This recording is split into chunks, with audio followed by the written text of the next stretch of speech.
Hello and welcome to the Mal and Johnny Show. Johnny was listening to the radio the other day and had a bit of a surprise because, Johnny, you thought... I thought it was you. I was at Radio 2 on. I thought, this voice is familiar. Sing vibrato.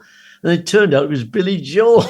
he's, he's just recorded another song after 17 years. And I mean, you ring him out every fortnight. Absolutely. There we are. You see, that man's got a taste button. No, it's amazing, Billy Joel, isn't it? Were you a Billy Joel fan back in the 70s? Yeah, I always liked him. Great stuff. Because every one of his songs was a story. Like the Piano Man's all about the guy in the pub and he's playing away, and you can see the characters. You know what I mean? Yeah. And like the one he's written now, it's about a broken down relationship, I think, and how he's lost the magic, but he's trying to get it back. And what's the one that Elmo's Fire or something? That has words in that. Blinking neck and millions of words. We didn't start the fire. It was done till the wheels be turning. That's a great song, isn't it? But he's a great. I mean, I've seen him when he does this concert in, where is it? Madison Square Gardens, I think. Yeah. And he's still good. You know, he's still a great player and a good singer. Yeah, I mean, it is amazing because obviously apparently he was a bit jealous of Elton. You know, when Elton John was a big star in the 70s. Yeah. So much so that when Elton used to record somewhere like Caribou, which was a studio out in the middle of the Rocky Mountains, well, next one booked in was Billy Joel because he wanted to have the same magic. But the difference between him and Elton was that Billy Joel writes all of it. He writes the words and the music. Oh, I know. Whereas Elton just does the music. Yeah, wasn't there a time when they were going to do a tour together? Yeah, they did. They two pianos on stage together. Yeah. I remember seeing Neil Sedaka once. He came to Cardiff, and I loved his stuff as well. Great writer, and he's doing all the oldies and the new ones. And then he played Chopin's and he said Bolognese, Polonaise. He played Chopin's Polonaise, and when he'd finished, he said, Elton John can't do that. Yeah, I mean, Well, he's such a good player. Yeah, you know, Elton he's a musician. Yeah, Elton signed him to Rocket Records as well. So Elton, fair play. He does know a good pianist when he sees one. So to Billy Joel then. So, so 17 years without his record. Is that what you're saying?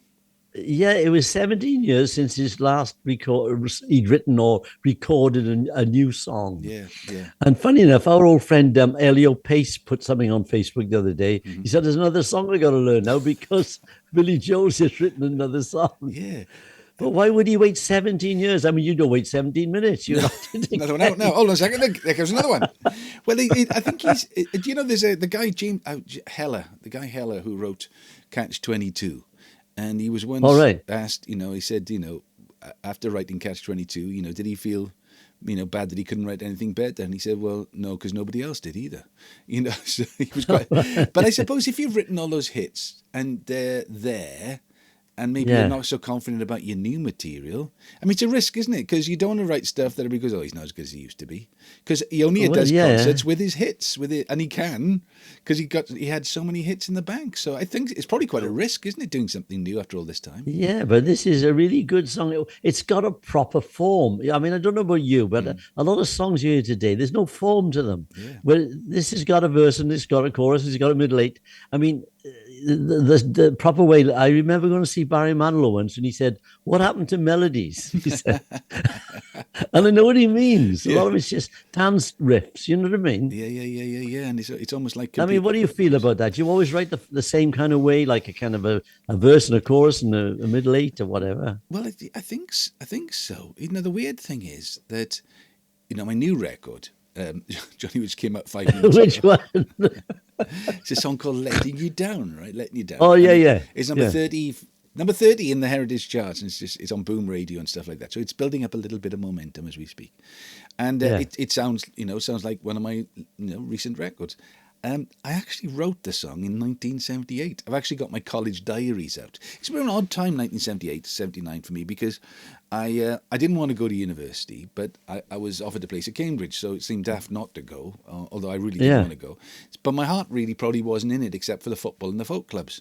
So I'd been with Rocket for 6 years. My contract was actually technically over, because it was a 5-year contract. And I when Do you know when you get the feeling, I'm just a dead man walking here? Have you had that in relationships with managers and record companies? Yeah, I've had that. You think, all right, okay, I'm not on the agenda. So I managed to get a session on Radio 1 with Andy Peebles. And of course, then suddenly everybody is picked up again then because you're on the radio, isn't it? So this guy called Eric Monster Hall. Now, did you ever come across Eric? I know Eric Hall. He died not long ago, actually. Not long ago. Yeah. All right, Boobler. Are you okay, Boobler? Absolutely. So, right, I've done the radio session. Rocket is suddenly. So I'm in university playing football and trying to do exams and stuff. So I get it's telegrams in those days, isn't it? So I get telegrams. Can you come down to London to meet the new general manager of Rocket Records? So I walk into the office in Mayfair. This little guy, because you remember, he was curly, like a Kevin Keegan curly perm, a massive cigar, sharp suit, going, bubbler. He said, "You're going to be a monster star. You're going to be a monster star. I heard the new songs, monster." I'm going, well, that's great. He said, so he introduced me to a guy called Mark London. Now, Mark, I didn't know him. He had. I remember the name, mind. To Sir With Love. Lulu and all that. Right, I got you, yeah. And so I played him some of the songs that were on the radio, and I played him this new song that I just written called Letting You Down. And he said, that's it, and then, of course, Eric can't keep his mouth shut. He goes, Boobler, Letting You Down's going to be a monster hit. So then like, I'm out of contract, but they go to Rocket and say, we want £5,000 to record 3 tracks. Now then, I did the maths lately. That's like £35,000 in today's money. For 3 songs. It is, yeah. And we recorded them at Air Studios, and orchestra, great players, really, really good players, and then I think about a month later, Harvey Goldsmith became my manager, and he took me out of the contract, and they went into storage. So I got the tapes back. That's what I'm trying to say. There we are. But it sounds like a song I would have written last week, not 45. Well, that's your style. But talking about Boobler, I mean, he was a character. Do you know he used to be a song plugger for Eddie Kasner, who I used to record for? Wow. For President Records. Right. He was a song plugger. Well, he was a T-boy with Elton. Yeah, he was a T-boy, I think, with Elton right in the early days. Well, he was in the business right from the way up. And then he had his own radio program done in Radio Essex, I think it was. Yeah. And he got me on a couple of times talking about my shows and Frankie Vaughan and that. Oh, Boobler, because Boobler is a Jewish word for a friend or uncle or something. I can't remember exactly what it means. Yeah. But he called everybody Boobler. Yeah, exactly. I'm glad I'm not making it up. That's the great thing about it. I remember him. I went on his program a couple of times. I actually went down there once because I wanted to be on the set in the studio with him rather than do it over the thing, Yeah. And I was down that way. I thought I'll go do the program, and I did it. He was a great bloke. Yeah, and the funny thing is, though, so after music, he became a football agent. That's right. He did. And he got a guy called Dave Besant, who played for, I think it was Wimbledon. He was his agent. He managed to get him a goal bonus, right? Never. Yeah, he was a goalkeeper. He was a wheeler and dealer. He was a real wheeler and dealer. It's a bit like you. Did you ever meet Eddie Kasner, the guy I recorded? No. Well, Eddie was the same. Eddie was Eastern German Jewish bloke, right? About 5'5" with a big cigar. Same thing. Yeah. Johnny, this is going to do for you what Portrait of My Love did for Matt Monroe. I'm still waiting. You know what I mean? I remember being in his office once, and he got in this arranger, Keith Mansfield. Right. He did all the Love Affair hits. Oh wow! And he wanted him to do an arrangement for this song I was going to do. See, he says, I want a lovely song. I want a great arrangement from John, but I don't want glockenspiel, 2 notes, 15 quid. And then Keith Mansfield said, "This is like the headquarters of Smirsh." He spoke behind the counter with a big cigar. They were the days. They were real, showbiz characters. And the story. Yeah, he got Dave Besant a goal bonus, and he was a goalkeeper. So he didn't make it. He didn't realize the difference between being a goal scorer and a goalkeeper. But he was just tiny, but larger than life. And I suppose out of that, Eddie Kasner sort of, a circle of friends and that sort of, he was exactly the same. He's out of Central Cast. Yeah, they were all the same. They're all sharks. Yes. But they were characters. They were very colourful characters. Yeah. I mean, it was in Denmark Street, Tin Pan Alley as was. Yeah. That street was fantastic. It was only about, I don't know, a couple of 100 yards long, wasn't it? Yes. And it was all music publishers and little recording studios, and you'd see everybody up there. The White Lion pub at the end. Yes. And you'd go in there, there'd be millions, and there'd be songwriters, there'd be rearrangers, pop singers. Remember, what was that Welsh guy? I don't know if he was Welsh. His song was Supergirl. Do you remember that one? I think it was the number one. What was his name? Something Bonnie. Jeff Bonnie. No, something like Bonnie. Anyway, Supergirl was his record. He was always in The White Lion. Yeah. I suppose and the Equals, the group that used to did Baby Come Back with Eddie. What's his Grant. name? He was the lead. Eddie Grant? No. Eddie Grant, yeah. Yeah. Well, they were recording for Cars at the same time as well, see? Yeah. So Eddie was the leader of the band, and I just bought myself a new Triumph Spitfire because I'd had a few quid because I did a bit of a TV series, I had some money. He wanted to buy my car off me. I said, I just bought it, Eddie, you can't have a car. And the next thing you know, he's a monster star, Yeah. Probably broke. Probably never. No, he's not. He lives in Barbados. And he's bought one of these old plantation houses. He's made a fortune. Oh, good for him. Yeah. Eddie Kasner be turning in his grave now, and he didn't. Oh yeah, because he had to sue Kasner for his royalties. See? Yeah. Because Kasner never paid anything. Of course you don't.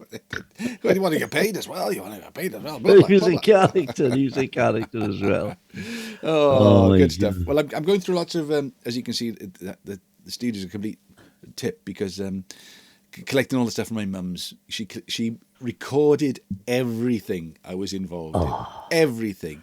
But the funny thing is, I can see that. Yeah, I like with some of the cassettes, she'd record the cassette off the radio, but not with wires. Oh, my old man would do that, and he'd start halfway through. Yeah, and you're clinking of cups in the background and everything, and it's so. I keep on finding these little gems of programs. I found one yesterday, which was Antiques. It was a TV program, Antiques Inspectors with Carol Vorderman. Right. Oh wow! So I've got this little thing where you can transfer VHSs onto the computer. So let me play it now. Then. Carol Vorderman and the Antiques Inspectors are in Swansea. We're on our way to pick up our local guide who's going to tell us more about the history and the people of Swansea. Now he's a singer-songwriter. His name is Mal Pope, and he's Swansea born and bred. And if I'm right, we're going to find him busy on the waterfront. Where is he? Oh, good. Here he is.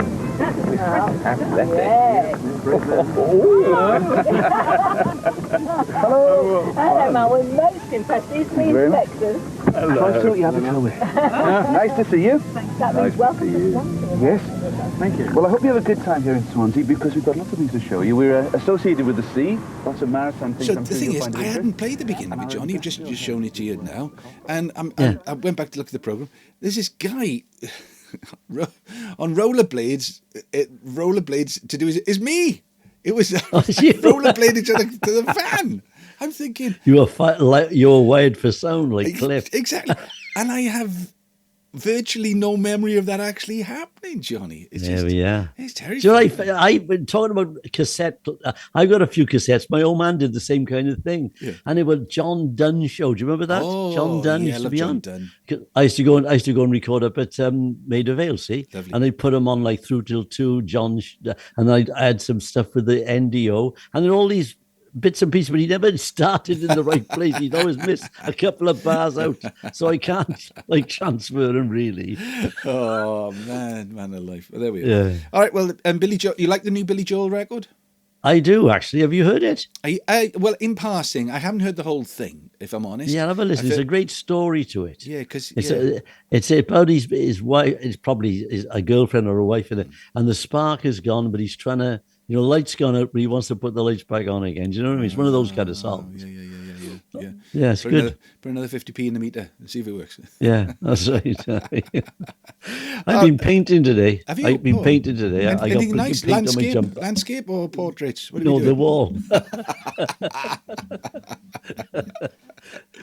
I got paint on my fingers. I got paint on my jumper. I tell you what, Johnny. Do you know we were talking about diets last week? I've been pretty good with this 16/8 diet. You know. Oh, what? You know, Which was that now? The The 16 hours. Yeah, you fast for 16 hours. Yeah. And I've managed to put on 2 pounds. You're snacking in between. I told the guy at the Swans on Saturday. I told him that. I said 16. I said I put on 2 pounds. He said you had a better window than we did with compared to the transfer window. Anyway, that was very fun of the time. Hey, what about the Welsh rugby match last week? Unbelievable, Johnny. I couldn't believe it. 27-0, and they only lost by 1 point in the end. It was amazing, wasn't it? It was amazing. They're all young kids. If they'd have played like that in the first half, but of course. They're not good at kicking and catching it and getting up there. But they got to learn them. They got to learn. It's a bit like my career. If I'd only played better in the first half, You're always learning, even now. I had to do a blinking audition yesterday. Really? Or one of these Zoom things, for a short film. And I had to play this farmer character. I mean, it's the things you have to do. Well, you don't have to do them. We're stage struck, let's face it. Let's what else are we going to do, Johnny? What else are we going to do, eh? What are we going to do? That's it. All right, then. Well, it's farmer. It's goodbye from a tutor. That's a pirate, isn't it? Farmers. No, that was Long John Silver. I loved him. Belay me, fine bucko. Gather round. How come you have so many hearts in your hand? You got the part. He's got the part. I got the part. If there's anybody looking for a pirate, you found your man. I got it. All right. Hey, see you next week, Johnny. All right, ta-ra, mate. Ta-ra.